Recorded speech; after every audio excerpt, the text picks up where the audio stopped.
नमस्कार, मी प्रणाली भोसले. माझे कोकणच्या बातमीपत्रात आपल्या सर्वांचं मनपूर्वक स्वागत करते.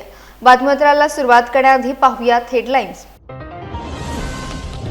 शेत जमिनीवर एमआयडीसीचा घाला नको, भूसंपादनाला शेतकऱ्यांचा विरोध, शिरवली ग्रामसभेत सर्वानुमते ठराव. सर्वेच्या समुद्रकिनारी जमिनींचा बाजार तेजीत, शासकीय जमिनींवरील अतिक्रमणाचा मुद्दा ऐरणीवर, अवैध बांधकामांवर कारवाईचे तहसीलदारांचे निर्देश. आमिर तारलेकर प्रकरणात मोठी कारवाई, पीडीआयपीएल कंपनीवर सदोष मनुष्यवधाचा गुन्हा, संबंधित अधिकाऱ्यांवर देखील गुन्हा दाखल, राष्ट्रीय महामार्ग अधिकाऱ्यांवर कारवाई. माणगाव बायपासची आदित्य ठाकरेंकडून पाहणी, मुंबई गोवा महामार्गावरून सरकारला घेरलं, बॅनरबाजीवरून आदित्य ठाकरेंची खोचक टीका. पाहूया सविस्तर वृत्त.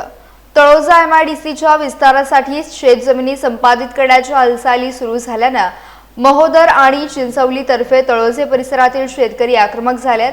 पिढ्यानपिढ्या जपलेली शेती आणि याच जमिनीच्या उत्पन्नावर उभे राहिलेले संसार असल्यानं विकासाच्या नावाखाली जमीन हिरावून घेण्यास शेतकऱ्यांनी तीव्र विरोध केला.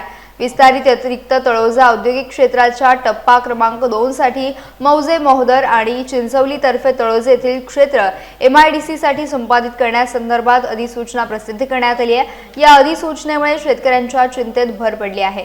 जमीन गेली तर शेती आणि शेती गेली तर कुटुंबाच्या उपजीविकेचा आधारच हिरावला जाईल, अशी भूमिका ग्रामस्थांनी घेतली आहे.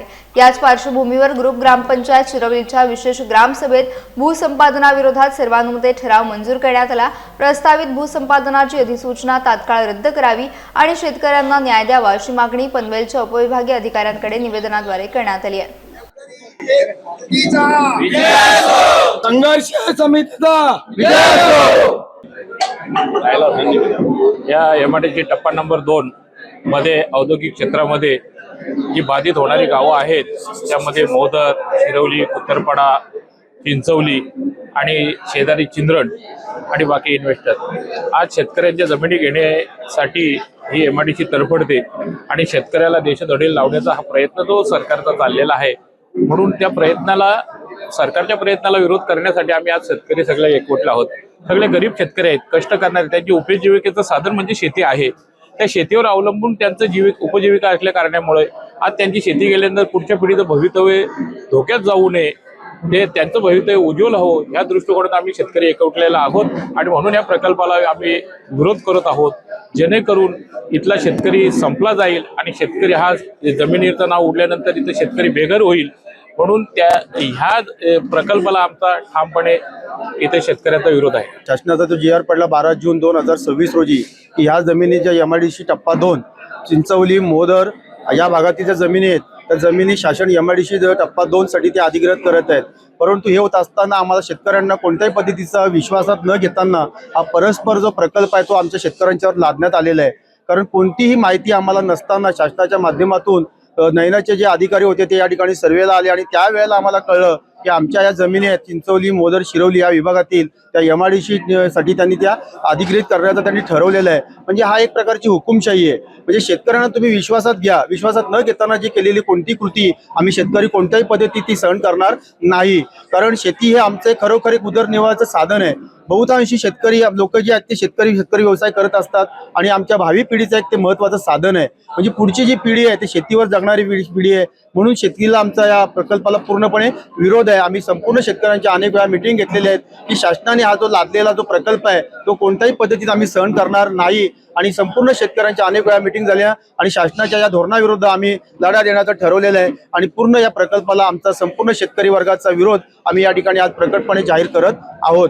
खरोखर हा लादलेला प्रकल्प आहे तो आमच्या खूप नुकसानीचा आहे. कारण आपण पाहतोय की सध्या आपण विमानतळ आलेलं आहे, अनेक कॉरिडॉर प्रकल्प आलेले आहेत, JNPT सारखे प्रकल्प आलेले आहेत, नंतर मेट्रो सारखे प्रकल्प आलेले आहेत, अलिबाग कॉरिडॉर सुद्धा आलेलं आहे. म्हणजे एवढा हा परिसर हा पुढे या डेव्हलप होणार आहे आणि डेव्हलप होत असताना आमच्या शेतकऱ्यांच्या भवितव्याचा कोणताही विचार या शासनाने न करता आमच्यावर लादलेला हा प्रकल्प आहे आणि म्हणून तो आम्ही पूर्णपणे आज या ठिकाणी डांगणेश्वर मंदिर मोरबे या ठिकाणी त्या प्रकल्पाला पूर्ण शेतकऱ्यांनी विरोध दर्शवत आहोत. आणि खरोखर या शेतकरी एकजुटीचा हा विजय नक्कीच होईल आणि शासन आम्हाला नक्कीच न्याय मिळेल। आणि शासनाला आम्ही विनंती करतो की आपण आमच्या शेतकऱ्यांचा या ठिकाणी विचार करावा आणि पुढील पिढीचा जो विचार करून आपण योग्य तो निर्णय या प्रकल्पाच्या माध्यमातून घ्यावा, असे मी शासनाला आणि जे अधिकारी कलेक्टर असतील, जिल्हाधिकारी असतील, प्रांत अधिकारी असतील, तहसील सर्व कर्मचारी अधिकाऱ्यांना मी विनंती करतो की आपण आमच्या शेतकऱ्याच्या हिताचा निर्णय घ्यावा, एवढीच मी आजच्या दिवशी या ठिकाणी विनंती करत आहे। रायगडच्या श्रीवर्धन तालुक्यातील सर्वे गावातील समुद्रकिनारी शासकीय जमिनींवरील अतिक्रमण, अवैध बांधकाम आणि अनधिकृत असेसमेंटचा मुद्दा पुन्हा ऐरणीवर आला आहे। या प्रकरणी तहसीलदारांकडून जून महिन्यात विविध पत्रांद्वारे चौकशी आणि कारवाईचे निर्देश देण्यात आले। स्थानिकांच्या नावाने ग्रामपंचायत मार्फत असेसमेंट करून या जागा बाहेरील व्यक्तींना विकल्या जात असल्याच्या तक्रारी करण्यात आल्या। अनधिकृत असेसमेंटची चौकशी करून ते रद्द करावे, प्लॉट विक्रीला प्रतिबंध करावा आणि दोषींवर कारवाई करावी अशा सूचना देण्यात आल्या आहेत। 10 जूनच्या अहवालानुसार सर्वे गावात 95 घरांचे असेसमेंट झाल्याचं नमूद करण्यात आलंय, तर काही नोंदींमध्ये 15 व्यक्तींचं नाव अतिक्रमणधारक म्हणून नमूद आहे। दरम्यान समुद्रकिनारी शासकीय जागा विक्री होत असल्याचा आरोपही करण्यात आला आहे। ग्रामसभेत असेसमेंट उतारे देताना आर्थिक देवाणघेवाण झाल्याचे आरोप झाल्यानं प्रकरण अधिक गंभीर बनलंय। संबंधितांकडून 45 दिवसात कारवाईची मागणी करण्यात आली असून अन्यथा उपोषणाचा इशारा देण्यात आला आहे। पनवेलमधील करंजाड येथे मृत झालेल्या मूळ जमीन मालकांचा तोतया उभा करून तब्बल 47 गुंठे जमीन विकल्याचा धक्कादायक प्रकार उघडकीस आलाय।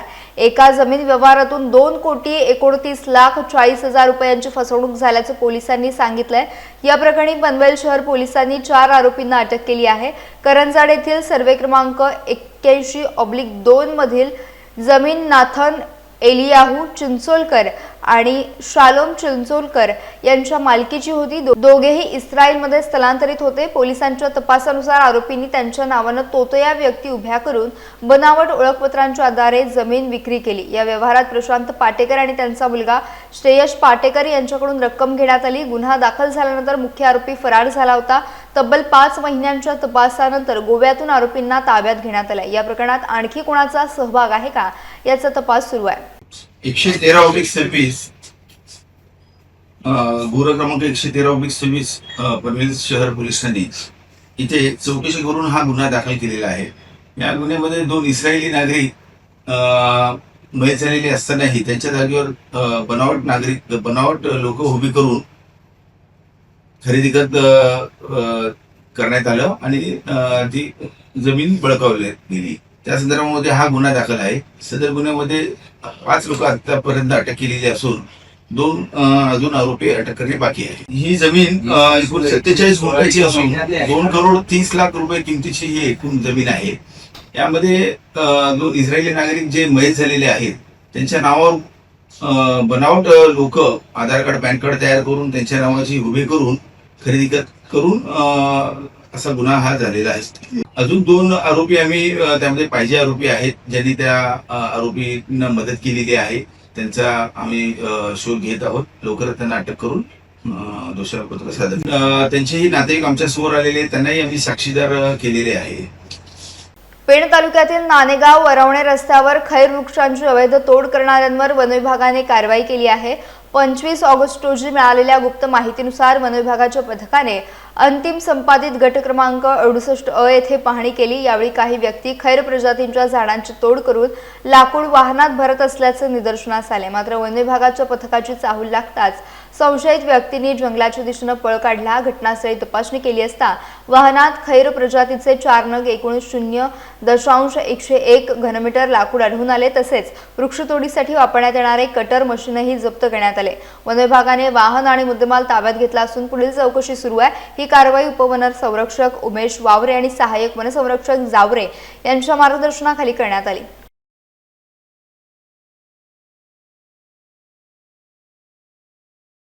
पत्रकार अमीर तारलेकर यांच्या अपघाती मृत्यू प्रकरणी अखेर मोठी कारवाई करण्यात आली आहे। म्हाप्रळ पंढरपूर राष्ट्रीय महामार्गावर काही दिवसांपूर्वी झालेल्या अपघातात पत्रकार अमीर तारलेकर यांचा जागीच मृत्यू झाला होता।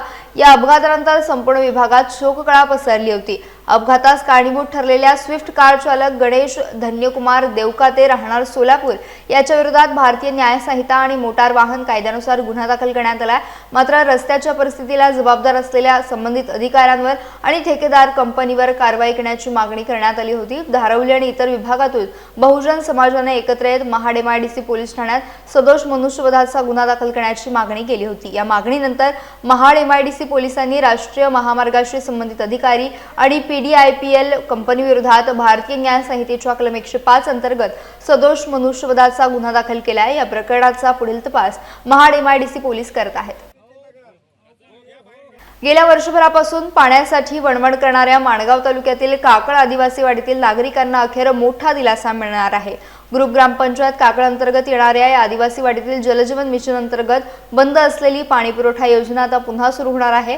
वादळाच्या काळात सोलर पंपाच्या सोलर प्लेट्सवर झाड कोसळल्यानं त्याचं मोठ्या प्रमाणात नुकसान झालं होतं। त्यामुळे पाणी पुरवठा व्यवस्था ठप्प झाली होती आणि आदिवासी महिलांना डोक्यावर हंडे घेऊन पाण्यासाठी पायपीट करावी लागत होती।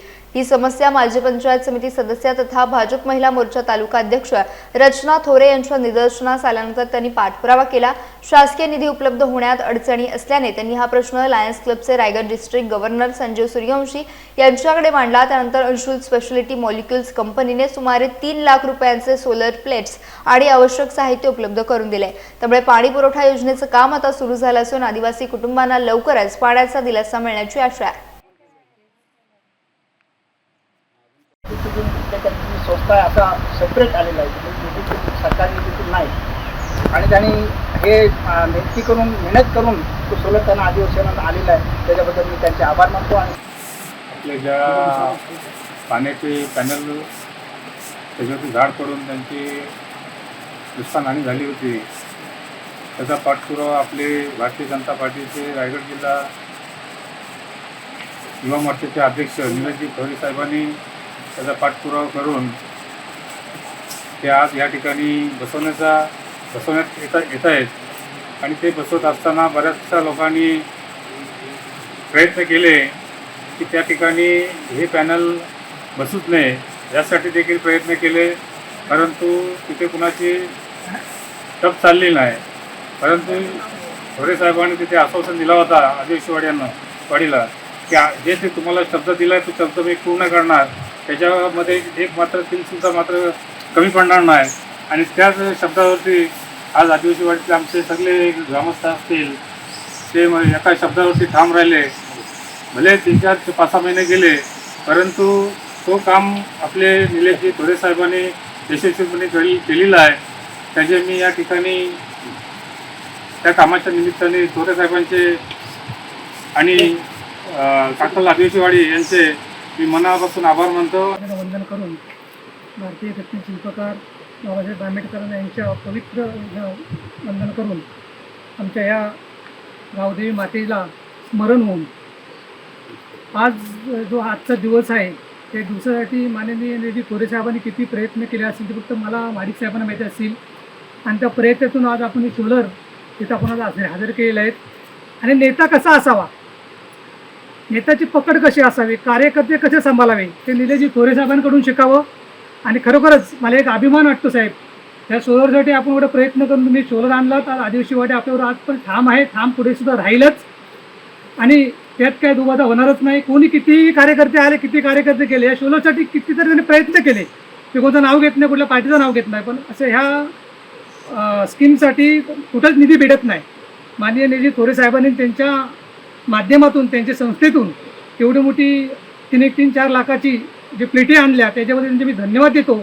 आणि आदिवासी वाड्यांनी याचा अगदी सुखाने पाणी पिवावं असा त्यांना मी वंदन करतो। आणि नवी मुंबईतील खारघर रेल्वे स्थानकावर ट्रेनच्या पेंटोग्राफमध्ये शॉर्ट सर्किट झाल्याची घटना समोर आली आहे। शॉर्ट सर्किट नंतर पेंटोग्राफमधून धूर निघू लागल्यानं रेल्वे प्रशासनाने खबरदारीचा उपाय म्हणून वाहतूक थांबवली। खारघरहून CST आणि ठाण्याच्या दिशेने जाणाऱ्या गाड्या काही काळ थांबवण्यात आल्या। या घटनेमुळे रेल्वे स्थानकावर प्रवाशांची मोठी गर्दी आणि गोंधळाचं वातावरण निर्माण झालं। अचानक रेल्वे सेवा थांबवण्यात आल्यानं प्रवाशांमध्ये घबराट पसरली। मात्र या घटनेत कोणालाही दुखापत झाल्याचे वृत्त नाही। पेंटोग्राफमधून धूर निघत असल्याचे लक्षात आल्यानंतर रेल्वे प्रशासनाने तातडीने खबरदारी घेतली. सध्या परिस्थिती नियंत्रणात आणण्यासाठी आवश्यक कारवाई सुरू आहे.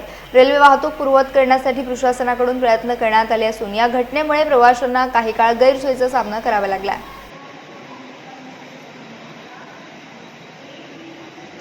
सिंधुदुर्ग जिल्हा परिषदेच्या माध्यमिक शिक्षण विभागात अखेर मोठी प्रशासकीय उलथापालथ झाली आहे. गेल्या अनेक दिवसांपासून तक्रारींच्या भोवऱ्यात सापडलेल्या विभागातील वर्षानुवर्षे एकाच ठिकाणी कार्यरत असलेल्या अधिकारी आणि कर्मचाऱ्यांच्या तडकाफडकी बदल्या करण्यात आल्या आहेत. काही कर्मचाऱ्यांना थेट अन्य विभागात पाठवण्यात आल्यानं शिक्षण विभागात खळबळ आली आहे. विभागातील कार्यपद्धतीबाबत यापूर्वी गंभीर तक्रारी करण्यात आल्या होत्या. तत्कालीन माध्यमिक शिक्षण अधिकारी कविता शिंपी यांच्या विरोधात मार्च महिन्यात विधान परिषदेत लक्षवेधी दाखल झाली होती. त्यानंतर कविता शिंपी यांना पदावरून हटवण्यात आलं. मात्र विभागातील तक्रारींचे सत्र सुरूच होते. अखेर जिल्हा परिषदेचे मुख्य कार्यकारी अधिकारी रवींद्र खेबुडकर यांनी कठोर प्रशासकीय निर्णय घेत बदल्यांचा धडाका लावलाय. या कारवाईमुळे विभागातील तक्रारींना आळा बसणार का आणि नागरिकांना पारदर्शक सेवा मिळणार का याकडे आता लक्ष लागलंय. रायगड जिल्ह्याचे पालकमंत्री म्हणून भरत गोगावले यांचे नाव जाहीर झाल्यानंतर कार्यकर्त्यांकडून मुंबई गोवा महामार्गावर मोठ्या प्रमाणात बॅनरबाजी करण्यात आली होती. मोठ्या जल्लोषात भरत गोगावले यांचं स्वागत करण्यात आलं. मात्र दुसरीकडे याच मुंबई गोवा महामार्गाची दुरावस्था अत्यंत खराब झाली असल्याचा मुद्दा उपस्थित करण्यात आला आहे. कोकण दौऱ्यावर असताना आदित्य ठाकरे यांनी माणगाव बायपासची पाहणी केली. यावेळी त्यांनी पालकमंत्री भरत गोगावले यांच्यावर खोचक शब्दात निशाणा साधला. पालकमंत्री बॅनरची क्वालिटी एक नंबर, रस्त्याची क्वालिटी स्पेस टेक्नॉलॉजिक असा टोला आदित्य ठाकरे यांनी लगावला. एकीकडे पालकमंत्र्यांच्या स्वागतासाठी मोठी बॅनरबाजी तर दुसरीकडे मुंबई गोवा महामार्गाची खराब अवस्था यावरून आदित्य ठाकरेंनी सत्ताधाऱ्यांना लक्ष केलंय. त्यावेळी महामार्गाच्या दुरावस्थेचा मुद्दा पुन्हा एकदा चर्चेत आला असून आदित्य ठाकरे यांच्या टीकेला आता भरत गोगावले काय उत्तर देतात याकडे लक्ष लागलंय. ही हालत आहे मुंबई गोवा महामार्गाची. गेले 10 वर्ष आम्ही ऐकतो की प्रत्येक गणपतीच्या आधी हा आता रस्ता होणार होणार होणार. काही ठराविक मंत्री येतात, पाहणी करतात, मग PWD वाले येतात, NHA वाले येतात, डागडुजी करतात आणि रस्ता हा असाच राहतो. त्याच्या खालचा जर रस्ता पाहिला तर तेवढाच भयानक आहे. आणि ज्या पुलावर आपण आता उभे आहोत तिथे थोडं पलीकडे पालकमंत्री झालेत म्हणून चांगले फटाफट बॅनर लागलेत. बॅनरची क्वालिटी A1, रस्त्याची quality space technology. Shiv Sena Uddhav Balasaheb Thackeray पक्षाचे नेते आणि माजी पर्यावरण मंत्री आदित्य ठाकरे यांनी बुधवारी 26 ऑगस्ट रोजी दक्षिण रायगड ते कोकण दौरा केला. चिपळूणपर्यंतच्या या दौऱ्यात आदित्य ठाकरे यांनी मुंबई गोवा महामार्गावरील रस्त्यांची पाहणी करत माणगाव बायपासच्या कामाचा आढावा घेतला. यावेळी मुगवली ग्रामस्थांनी आदित्य ठाकरे यांची भेट घेत आपल्या समस्या त्यांच्यासमोर मांडल्या. मुंबई गोवा महामार्गाला माणगाव बायपासच्या ठिकाणी योग्य नियोजन नसल्याचा मुद्दा ग्रामस्थांनी उपस्थित केला. तसेच मुगवली परिसरातील वाहतूक आणि नागरिकांच्या अडचणी लक्षात घेता उड्डाण पुलाची मागणी देखील ग्रामस्थांनी केली. महामार्गाच्या पाहणी दरम्यान ग्रामस्थांनी थेट आदित्य ठाकरेंसमोर आपल्या समस्या मांडल्या. या मागण्यांकडे आता लक्ष लागलं आहे. महामार्गाच्या कामाचा आढावा घेत असताना मुगवली ग्रामस्थांनी नेमक्या कोणत्या अडचणी आणि मागण्या आदित्य ठाकरेंसमोर मांडल्या हे महत्त्वाचं ठरेल. हा महामार्ग चाललेला आहे. मुगवली फाट्याजवळ जेव्हा काम आलं त्यावेळी 18 वर्षामध्ये या ठिकाणी सर नियोजन नाही की इथून येणाऱ्या माणगाव तालुका प्लेस आहे, जुना हायवे आहे ना, आता जुना हायवे आहे. मग जुन्या हायवेमधून माणगावच्या बाजारपेठेतून येणारे नागरिक, आमच्या मंदिरामध्ये येणारे असंख्य भाविक आहेत. हे या ठिकाणी क्रॉसिंग कसं करणार याचं नियोजन कुठेही याच्या आराखड्यामध्ये दिसत नाहीये. आणि म्हणून आमची खूप अशी मागणी आहे की या ठिकाणी उड्डाणपूल व्हावं, जेणेकरून खालून गाड्या जातील महाडकडे आणि वरून हायवेने येणाऱ्या वरून जातील. तेव्हा आम्हाला तो तुमचा ह्याचा रोड नकोय. हा, आम्हाला आतून जाण्यासाठी बायपास पाहिजे, पुढील रस्ता पाहिजे. आणि अशी आमची ग्रामस्थांची आमचे 5 गाव आहेत. पुढे आमचं देवस्थान आहे, जागृत प्रति अष्टविनायक म्हणून प्रसिद्ध आहे सर. ईद ए मिलाद निमित्त चिपळूण शहरात मुस्लिम बांधवांकडून उत्साहात जुलूस काढण्यात आला. गोवळकोट रोडवरील आफरीन पार्क जवळ असलेल्या ख्वाजा गरीब नवाज यांच्या स्थानापासून या जुलूसला सुरुवात झाली. त्यानंतर बाजारपेठ मार्गे चिंचनाका आणि तेथून बाजारफुल मस्जिदपर्यंत जुलूस काढण्यात आला. यावेळी मोठ्या संख्येनं मुस्लिम बांधव सहभागी झाले होते. विशेष तरुणाईची मोठी संख्या जुलूसमध्ये पाहायला मिळाली. ईद ए मिलादच्या निमित्तानं शहरात उत्साहाचं वातावरण निर्माण झालं होतं. जुलूसच्या पार्श्वभूमीवर पोलिसांकडून चोख बंदोबस्त ठेवण्यात आला होता. दरम्यान आमदार शेखर निकम यांच्या वतीनं चिपळूण राष्ट्रवादी काँग्रेसकडून जुलूसचे स्वागत करण्यात आले. सहभागी मुस्लिम बांधवांसाठी यावेळी सरबत वाटप करण्यात आले. शांततेत आणि उत्साहात हा जुलूस पार पडला. खेड नगर परिषदेच्या महिला बालकल्याण समितीच्या वतीनं महिलांसाठी पाईप क्लीनरपासून आकर्षक फुले बनवण्याचं मोफत प्रशिक्षण आयोजित करण्यात आलं। खेड नगर परिषद हॉलमध्ये झालेल्या प्रशिक्षणाला महिलांनी उत्स्फूर्त प्रतिसाद देत मोठ्या संख्येनं सहभाग घेतला। प्रशिक्षणाचे उद्घाटन खेडच्या प्रथम नागरिक माधवी बुटाला यांच्या हस्ते करण्यात आले। यावेळी उपनगर अध्यक्ष पप्पू चिकणे यांची प्रमुख उपस्थिती होती। महिलांना घर बसल्या कलाकुसरीच्या वस्तू तयार करून रोजगार आणि उत्पादनाचे साधन निर्माण करता यावे, तसेच त्यांच्या कलागुणांना वाव मिळावा या उद्देशानं हे प्रशिक्षण घेण्यात आले। प्रशिक्षक समीक्षा जाधव यांनी महिलांना पाईप क्लीनरपासून विविध प्रकारची सुंदर फुले तयार करण्याचे प्रात्यक्षिक प्रशिक्षण दिलं। महिला बालकल्याण समितीच्या सभापती रसिका खेडेकर आणि उपसभापती वर्षा सापटे यांच्या संकल्पनेतून हा उपक्रम राबवण्यात आला। यावेळी अनेक मान्यवरांसह नगर परिषदेचे अधिकारी आणि कर्मचारी उपस्थित होते। रोजगाराभिमुख आणि कौशल्य विकासाच्या अशा प्रशिक्षण शिबिरांचे सातत्यानं आयोजन करावे अशी अपेक्षा महिलांनी व्यक्त केली। खेडमध्ये सामाजिक बांधिलकी जपत एक महत्त्वपूर्ण उपक्रम राबवण्यात आला। स्मार्ट बॅटरी सोल्युशनच्या वतीने मुबारक खोत यांनी अल्सफा वेलफेअर फाउंडेशनला लाईफ जॅकेट प्रदान केले। या उपक्रमातून फाउंडेशनला आवश्यक असणारे सुरक्षा साहित्य उपलब्ध करून देण्यात आले आहे। यावेळी अल्सफा वेलफेअर फाउंडेशनचे पदाधिकारी उपस्थित होते। प्रथम पहिले खेडवासियांना ईद मिलादुन नबी मुबारक। आज आमच्या स्मार्ट बॅटरी सोल्युशन मुबारक खोत यांच्याकडून अल्सफा वेलफेअर फाउंडेशनना लाईफ जॅकेट देण्यात आलं, जे की 10-12 लाईफ जॅकेट देण्यात आले। तर ते आज स्वीकारताना अल्सफा वेलफेअर फाउंडेशनचे शमशुद्दीन भाई खान अध्यक्ष, तसेच सेक्रेटरी आसिफ चौधरीकर, शानवाज इस्माईल भाई, सरफराज पोत्री असे सर्व उपस्थित होते। त्यांना हे आज जॅकेट देण्यात आलं। यासह बातमीपत्रात वेळ झाली इथेच थांबण्याची भेटूयात नवीन बातमीपत्रासह। तोपर्यंत तुम्ही कुठेही जाऊ नका, पाहत राहा फक्त माझे कोकण।